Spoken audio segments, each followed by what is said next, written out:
Samuel Popa, thanks for hopping on the VoQuest podcast. Thank you for having me. Absolutely.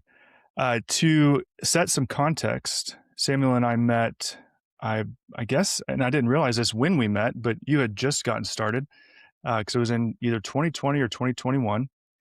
And we were working out of a shared office space at the time. And we were kind of like, I guess you call us not roommates, but hallmates. um, and I remember meeting Samuel and thinking, man, that's one well-dressed young man. always, always sharp, dressed to the nines. Um, and I learned what he was doing. And it sounded cool. And one day he was gone. And then a year or two later, all of a sudden I see this massive lot filled with his business's logo all over it. I was like, oh, wow, I guess Samuel's still going strong. And now we're several years removed from that. And you built a really impressive, amazing business that I'm excited to dive into today. So, kind of to kick things off and set the stage and paint a picture of, what it is that you do now. I'd love to hear you share, what's going through your mind on a Tuesday morning when you roll up to the facility. What are you thinking about? Absolutely. And again, thank you, Charles, for having me. But to kind of answer your question, I find my weeks relatively structured, but very different at the same time. Kind of my life, what it looks like now has kind of developed into I'm not really at all involved in a company in the operating side. It's more of a managing. So we're either buying or developing companies, managing them, scaling them, and then eventually exiting them, or depending on the asset, we'll hold it for a while. To answer your question directly, kind of like I was saying, my days really are tied into blocks, but I can be in a different place on a different day. Right now, I'm kind of in the managing stage of a few companies. Obviously, the first one that kind of made it on the map, so to speak, is a company called Built Box Containers. Simply, all that is we sell and we rent shipping containers and mobile offices to the public. I kind of find myself there once a week at the moment, and that's really just checking in with our managers and I'm more on the business development side. I've been more involved in our manufacturing company, which we can talk about a little later. Uh, Hmm. Vertically integrated off that company. I mean, you'll kind of hear me say that word a lot. Pretty much everything we're doing now, vertically integrated from one company. So But if you don't mind me just getting the definition from you, because this podcast is targeted at a younger audience. I I don't know that everyone will understand what vertically integrated means. Could you share? Absolutely, absolutely. I think to put it into the simplest form is we started one company, and I'll kind of give it an example with mine, so I can kind of paint the picture here.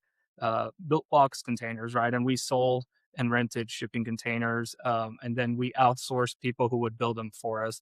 When we're talking about a container office, Hmm. so to put into perspective, container office on a job site. Well, we started getting enough demand on the container office where outsourcing didn't make sense anymore. And we brought it in house to where we built our own offices. But we said, hey, let's not stop there. Let's now separate that into a whole separate entity and build for others as well. And that's where a company called Modular Manufacturing started. That's our manufacturing company. And funny enough, now I don't have a built box order in that company for probably the next 7 to 8 months. It's all other companies, right? So it's a new entity. And to take that one step further, the next thing we're doing now, we're getting into the logistics and trucking business. And trust me when I say this, that's not a business I want to get into, but our Hmm. financials almost force us to because we spend so much money there. So it's again, we've been outsourcing it for so long.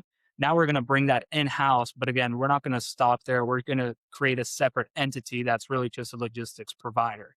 And you'll see that in real estate as well. That's really where we're heavy right now is we rented, so we outsourced our facilities. Well, we started acquiring so many facilities that we're like, well, let's stop renting. Now we started a real estate holdings company. So it's really bringing everything all under one roof from a financial standpoint, but also a control standpoint becomes really Hmm. important.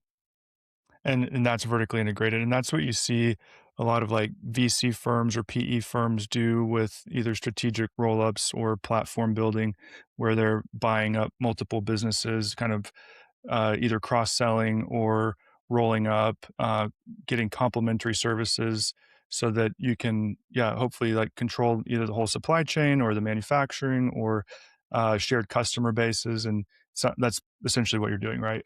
Absolutely, and that's at the core of it. We're a private equity firm. With like I said, if we're not buying, we're starting companies. Yeah, that's awesome, man. I love it. Okay, so that's a day in the life. Uh, and I'm really excited to ask this question because in researching, I didn't know this when we met, but I learned through the article that was from the Springfield Business Journal where you got the idea for BuiltBox. I'd love for you to paint a picture of how you got started. What were the early days like, and where did the idea come from? Absolutely. So I think you read the first sentence there, and I've said this Yeah. story multiple times. So, and really not getting in too much detail here, but it was in 2020. My last job, I was a patient transporter at a local hospital here, Mercy. So I was a patient transporter making about $200 every 2 weeks. So for me at the time, it was a decent amount of money, but not livable. And COVID obviously hit, and we got furloughed, and that's when the government started giving us our $600 stimulus checks. I had one of two options: collect all that money and get comfortable, or spend it and get uncomfortable. And I picked number two. I wanted to find a way to get rid of this money, to where I don't sit around and get comfortable thinking it's going to last forever. And what I did is I rented a co-working space. And that's kind of where BuiltBox started. It actually wasn't where we met. I was about two offices before. Okay. Uh, and I was like trying to figure out what to do, and I was watching a James Bond movie, and this is when I use that article as a reference because people think I'm joking, but it's very and it was fighting people in between shipping containers, and I was like, man, cool would it be not to fight people in between shipping, but to show up to work and it looks like a port, right? I don't know why. I was just like, man, that's the coolest thing ever. So sure enough, That's awesome. yeah, I drive up to a train track, I park my car, and I pull out a notepad and I wait for the first train that appears, and I'm writing down every single logo on the side of those containers, which are leasing companies. Because I'm like, I mean, these are the guys who are probably selling the box. Hmm. Uh, and after 6 months, sure enough, keep in mind these companies are in the business of logistics, not selling containers. So after about 6 months with China and all that, and um, the barrier of language, finally found out how to buy a container. So I was like, well, I have no money to buy a container. So what do I do? Well, I went to like a random lot here in Springfield, Missouri. I took a picture of a random shipping container and I did a ghost ad on Facebook, which pretty much just means that I posted the container, let's say for easy numbers, for $1,000. I had no money. So at this point, I would maintain about negative $300 in the bank account. And the funny thing is, every time I got my paycheck, I'd get to about zero, but I knew my overdraft limit was negative 300. So I always had $300 to play with. But going back to the story, I put a ghost up ad, someone reached out, hey, I want to buy it. I was like, perfect, full payment up front. So, let's say it was $1,000. He paid me $1,000. I went and bought the container for $800. So literally brokered the entire deal, and made my first $200. And I remember calling my mom and saying, "Mom, I'm a millionaire. Like I'm onto something." For That's me to awesome. Yeah, to be positive in the bank account. I didn't have that till about since about 16 years old up to 20. It was like I said, constantly maintaining that negative balance. But yeah, man, the rest is really just consistency. I went and did that over and over till I saved up, bought a truck. I actually became a truck driver, delivered my own containers, and did that over and over and over. I mean, hundreds of containers until again saved up enough money to open up a yard. And that's kind of where you started when we started this conversations where it really people are like, oh, wow, this is a company. Hmm. That's amazing, and it's so funny too because I think because I have an eye for it, like I see them everywhere. Yeah, You're in multiple states. It's so cool, man. I love it. appreciate What it. what would you say is like what was the most challenging thing early on that you faced? Yeah, I would say, doing everything yourself. Yeah. So, it goes back to not having that capital. So, you're wearing a lot of hats, and you have no choice. You always hear outsource the work that, Mhm.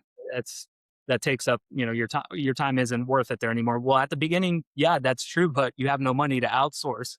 And Yeah. then even when you make some money, well, great. Now you have to go make some hires that aren't necessarily the best hires, but you literally just need to go make some bad hires, again, because you're low on capital and capital allocation. So it was really just doing it, being the operator. And for me, I had no mentor actually between all this. It was just kind of going head first. I didn't come from money. My dad currently works for me.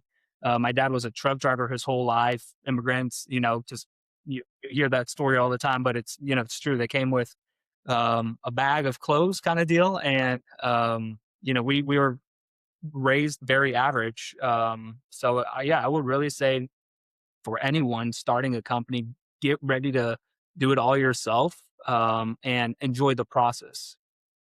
I love that. And because I read this book a while back, and there's a guy I love to follow called Brian Buffini. He wrote a book called The Immigrant Edge. Do you think that that played a part in your kind of your grit and your tenacity is growing up the way you did? Yeah, you weren't from money, but you were willing to wear all the hats and do the hard work? I think it definitely could have, without a doubt. I mean, just again, seeing my parents just constantly, I mean, especially my dad, just constantly work just so we could have a decent life. Yeah. You know, I can say, yeah, I think that's what it is, but really that's how I was raised. And I think it was put into me from a young age. Absolutely. Mhm. That's awesome. And also just kind of talking about history and origin story, I understand you like, college wasn't for you, right? Like, you tried it and didn't enjoy it? Yeah, I went to college for about 6 months, and it was for chiropractic. And then Really? yeah, yeah. That's So funny. yeah, I dropped out, after 6 months, and it was mainly, because I didn't want something to cap me, I really went Yeah, again, it goes back, my parents are like, "Man, our biggest dream is for one of our kids to go to school."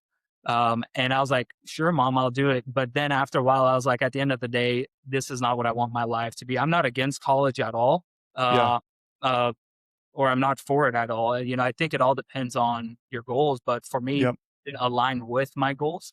And I was like, man, I just don't want to get capped at mhm, a salary or working for the man, like they say. mhm, yep, yeah. I chuckled when you said chiropractor 'cause, Marcel, I think it's your uncle, He's was yeah, my yeah. He's yeah, he actually we just share the same last name, but he's the one who also kind of set me up on that chiropractic path as far as helping okay, find a school and all that. Great guy. okay. Yeah, yeah, he was a client of mine. I really like him a lot. Yeah, You say he's not your uncle? he's actually not. We're not related at all. It's Oh, funny. really? Yeah, Oh, we just okay, that's so funny. yeah. I thought you were, but okay, cool. What would you say is probably, like, the most, memorable or kind of the craziest story in your startup journey? Man, we could sit and talk about them forever. But I would say something that just comes up more and more. It's more of like a time period, right? And it was what scaling faster than we could handle.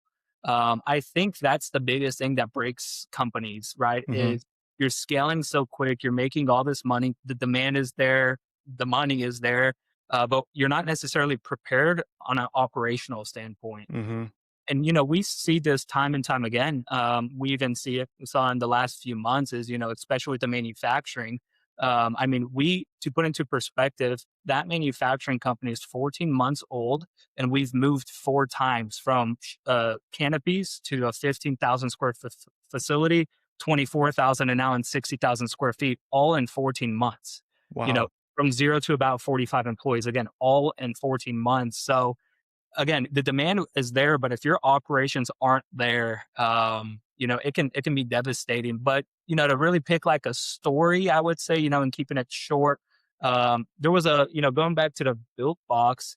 I remember, going back to the brokering. That's how I made a lot of my quote unquote money capital at the beginning was brokering, and I remember this time I had about 300 containers sold to a customer on the wholesale side. Wholesale just meaning I was selling to another dealer. So I was just, the middleman here. mhm, And I had a supplier lined up as well, and the money hits my account, and I'm going to buy these containers, and the supplier's like, "Man, we had something wrong with our inventory. There's actually no containers there." And I have this guy's money, like $500,000. So I'm like, "This is the end of my business career." And that actually Wow. turned to one of the best relationships with a new supplier that I ever had. So, rather than just, giving up there, I actually went on the market. I searched for a new supplier. Sure enough, found one. We took care of the deal. And to this day, it's one of our best suppliers that we use as far as purchasing inventory. That's awesome. I love that. Turning lemons into lemonade. Classic. Right. That's what you have to do. Absolutely. Yeah. I want to pick up on something too that you said earlier when you were talking about college and kind of thinking about your future. So you didn't want to cap. And I think I don't know if you want to share if there's any more to say about that, but at least for our audience, I want to highlight it that those types of inclinations or drivers or motivating factors that you start to sense in yourself, especially at an early age, um, can be really clarifying. And I think that's really cool to hear that that's something that was driving you at the time that helped you clarify certain decisions and live with, 0 to negative 300 bank account for a while because you're pursuing something so much greater than that, and willing to do it in a non-traditional way and figure it out and again wear all the hats and do all the things and it's awesome when it works out and it sounds like it's working out. So that's really cool. No, absolutely. Absolutely. W Um, yeah, go ahead. I was gonna say, are there any other, like, internal motivating factors or drivers or, things that maybe it's your values, that motivate you day to day? Yeah, and to kind of add on that, I speak with a decent amount of entrepreneurs and people like that. And what something I knew from a young age is, hey, I was always going to be successful. I just didn't know where that falls on my timeline. And I Mhm. feel like that's the same with a lot of people who have this drive, right? And kind of going back to that cap, I don't think college at all is a bad thing. Sure. I think, if your goal is something that requires an education and a license, right? You need college, and we Mhm. need. I was my mom is so funny. She'll send me quotes and things like that. And she sent me a quote the other day. Elon Musk said, "Hey, I didn't go to college, but most of the people that work for me went to Harvard." So I think you just need to be very clear with your goals, Mhm. uh, and see what path that aligns. But kind of to answer your question, um, I think it really comes down to kind of like my definition of success, right? And that's building something that lasts and without compromising my faith standards and really my grounds, my morals. You see nowadays, especially with technology and all that, everything we have available to us, there's a lot of successful individuals out there, but it comes with a lot of sacrifice of maybe their morals, their faith, right? Like, you can make all this money if that's your definition of success, but you're going to have to compromise something that you probably wouldn't have compromised if the dollar symbol wasn't there. So um yeah, it's really doing, being in control of my life, but at the same time not compromising my values and my morals. I love that, and it sounded almost like you didn't just make that up, like, is that something that you worked through to define for yourself? Yeah, for me, it was big, Yep. quick is to, hey, what is success? You hear that all the time. And it's like, Mhm. why do we work so hard, right? Yeah. Um, the money's great, but what happens when the money's there and money's not a factor anymore? What happens when you sell your company for $100 million? Then what's success, right? So, Mhm. it was definitely something I defined from early on. I love that. That's cool. Um, would you say what do you say is, like, the most enjoyable part of what you do now? I love the game of business at the end of the day, Mhm. man. I love the game of business, and kind of like we were just saying, when it turns from being about money to strictly playing the game, that's when you really start enjoying it. So that's a selfish reason, and then at the end of the day, it's the impact I have on lives. It's really cool, especially I'm 26 years old, and you Mhm. see families that work for you that are we're talking 30, 40, 50 years old.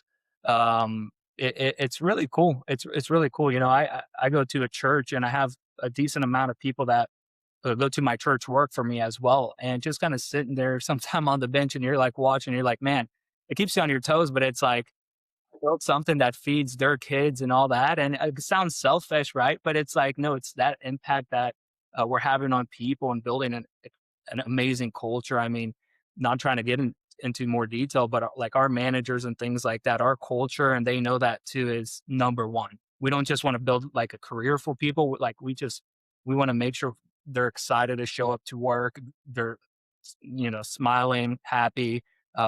It's a great atmosphere, really. So knowing you've built that really keeps me going every day. That's awesome. I love that. Um, what would you tell yourself at 17 or 18 if you could go back and tell young Samuel something based on your experience and what you know now? What would you Yeah, tell him?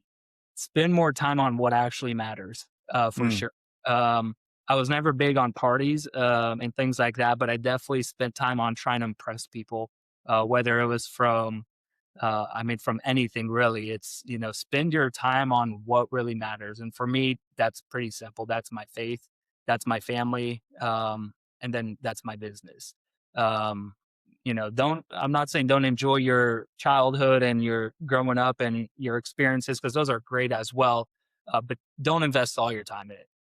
Because at the yeah. end of the day, all my friends in high school, the truth is we don't talk anymore at all. Yeah. And it's not because we're bad people or we got, in arguments or things like that. It's, it was a season and it was great, but definitely spend your time on what actually matters. And the biggest thing is don't ever try to impress someone, not being yourself. That's awesome. That's that's a lesson that can be really painful to learn the hard way. Abs- And you can lose a lot of time. Time is, especially when you're young, like as your greatest asset is time. If you can learn to apply that early, you'll be so much more well off for having learned that early. Um, Yeah, you sitting couldn't be where or absolutely. go ahead. No, I was agreeing with you. You couldn't be more right with that. Time is our most valuable asset. Yeah. Sitting where you sit now, what would you say are some of the top skills that you had to develop, and that you think would be good for a young person to focus on, early in their career or their entrepreneurial journey? Yeah, I would say mindset and discipline.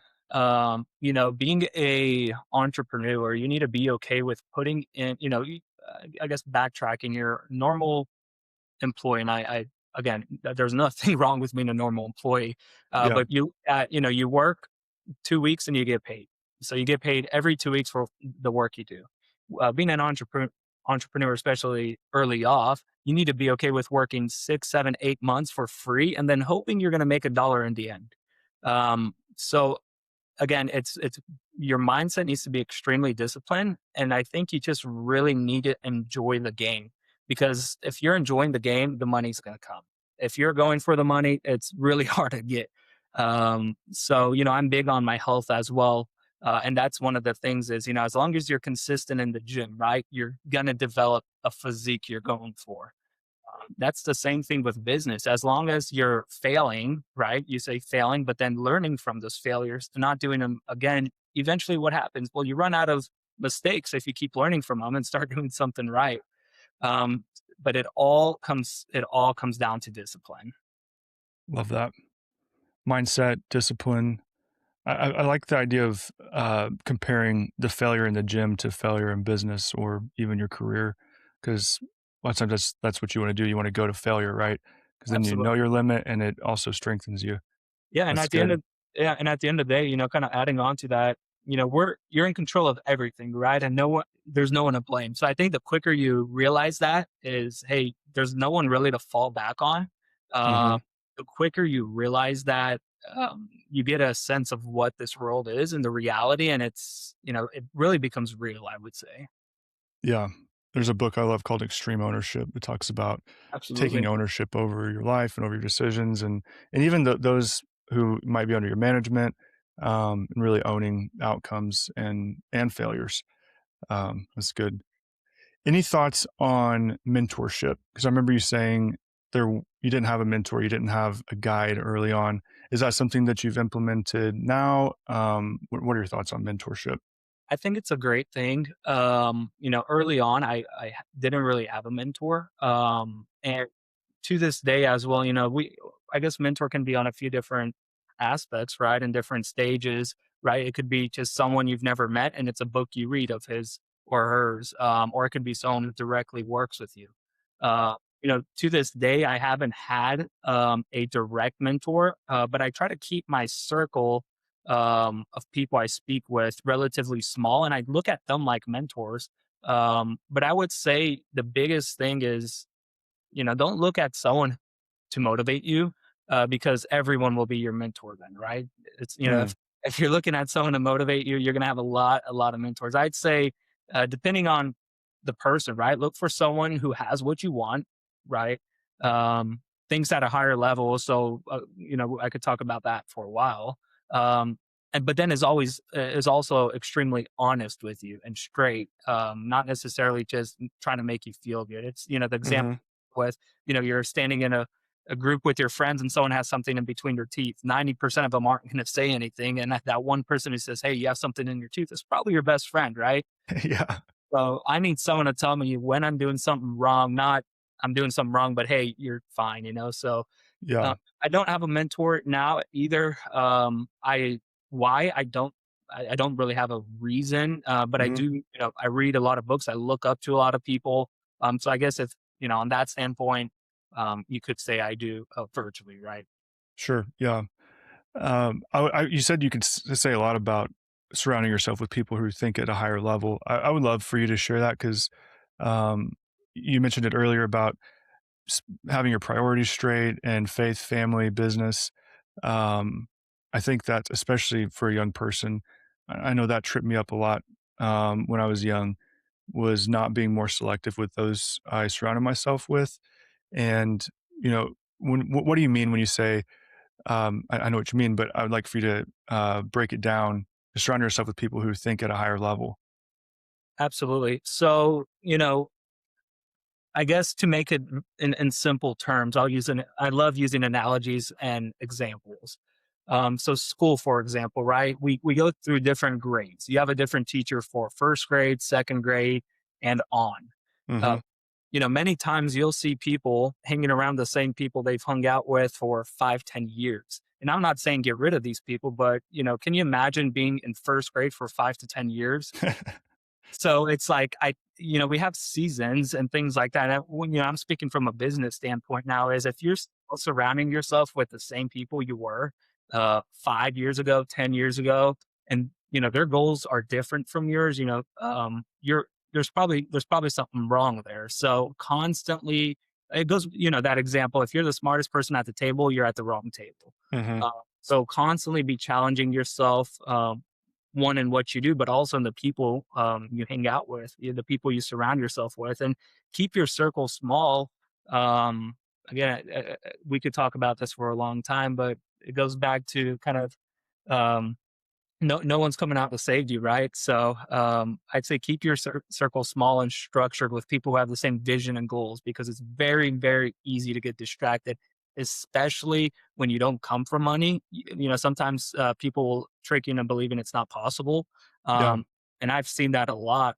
Me and my wife we'll take a trip down to Miami quite often now, and it really opens up your mind, right? Coming from Springfield, nothing. I love Springfield, but you go to a bigger city like that, and it's like, wow, there are more people doing bigger things in Yeah. the world. So again, it goes down to that analogy is, hey, are you still hanging around the same people you were in first grade or second grade? Or are we moving up? Are we moving up into knowledge, etc.? Yeah. That's one of the motivations from my side for this podcast because I grew up in a situation that sounds kind of similar to yours, and I was homeschooled, and I've seen a lot of people who have very limiting beliefs. I was just talking about this morning with a guy I was having coffee with who's also a business owner, and we were kind of talking about how, it's not necessarily that some people might come from money and that they got, handouts that made them successful. It's that, and this is a very specific situation that we were talking about, but in this specific situation, the individual we were talking about did, quote, come from money, but that's not what determined their success. It was their own personal drive and their own personal mindset about what was available and possible to them because they saw examples of that. They thought bigger. They thought at a higher level. And I think that's really, really important to try to break out of as early as you can, if that's what you want, if that aligns with your goals. I think you Is said that the last part perfect right there, and I'm sorry, I didn't mean to interrupt you, but I no, think you're good. very important. Exactly what you said there is there's nothing wrong with not thinking at a high level, right? I think you just need to figure out your goal. Yeah.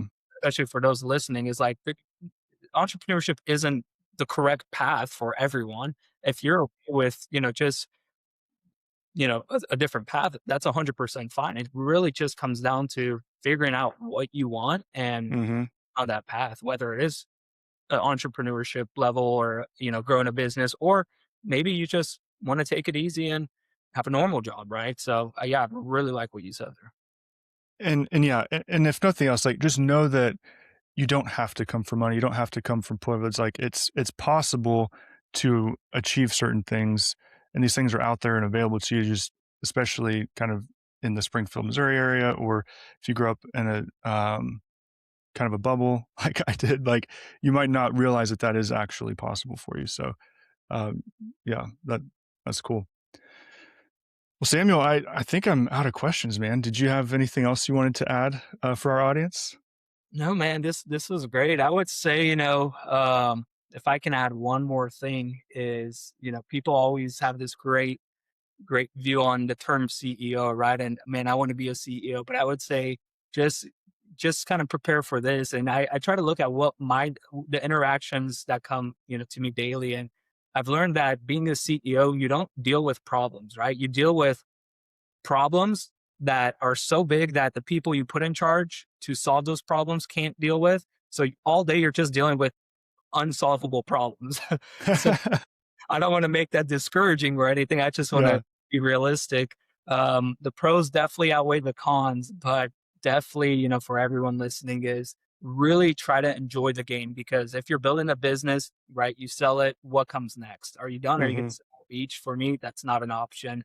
I just, make an impact, and then the money, the network, the whatever you're looking for is going to show up at your door. Love that. Well said. I can speak from experience too. Don't waste a sold business. I I didn't act quickly enough after I sold my business, and I regret that. So yeah, if you ever do that, move quick after you sell something. Oh yeah, Reinvest it quickly. Uh, absolutely. yeah, that's awesome, man. Well, thanks so much, Samuel. Thanks for being here.